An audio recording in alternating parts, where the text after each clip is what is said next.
முஸ்லிம்களாக இருக்கக்கூடியவர்களுக்கு கிடைக்கும் பாக்கியம். ரசூலுல்லாஹ்வின் மீது பேர் கேட்கும் போது யாரு ஸலவாத்து சொல்லவில்லையோ அவனுக்கு கிடைக்கக்கூடிய கெட்ட நிலைகளை பாருங்கள். ஒரு மனிதன் ரசூலுல்லாஹ்வுடைய பேர் கேட்கும் போது ஸலவாத்து சொல்லவில்லையா அவனுடைய நிலையை பாருங்கள். ரசூலுல்லாஹி ஸல்லல்லாஹு அலைஹி வஸல்லம் அவர்கள் சொல்கிறார்கள், உலகத்தில் எவ்வளவு பெரிய கஞ்சன் இருந்தாலும், எல்லா பெரிய கஞ்சன்கள், நிறைய கஞ்சர்கள் இருக்கிறார்கள், ஆனால் அனைத்து கஞ்சர்களை விடவும் பெரிய கஞ்சன் யார் என்று சொன்னால், என்னுடைய பேர் கேட்கும் போது யாரு ஸலவாத்து சொல்லவில்லையோ அவன் தான் மகா பெரிய கஞ்சன் என்று ரசூலுல்லாஹி ஸல்லல்லாஹு அலைஹி வஸல்லம் அவர்கள் சொன்னார்கள்.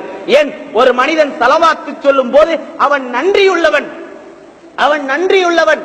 அதே நேரம் ரசூலுல்லாஹ்வுடைய பேரை கேட்கும் போது ஸலவாத்து சொல்லவில்லை என்றால் நான் டைம் எடுத்து நேரம் எடுத்து ரசூலுல்லாஹ்வின் மீது ஸலவாத்து சொல்ல வேண்டும். அது கூட இல்லையா, ரசூலுல்லாஹ்வுடைய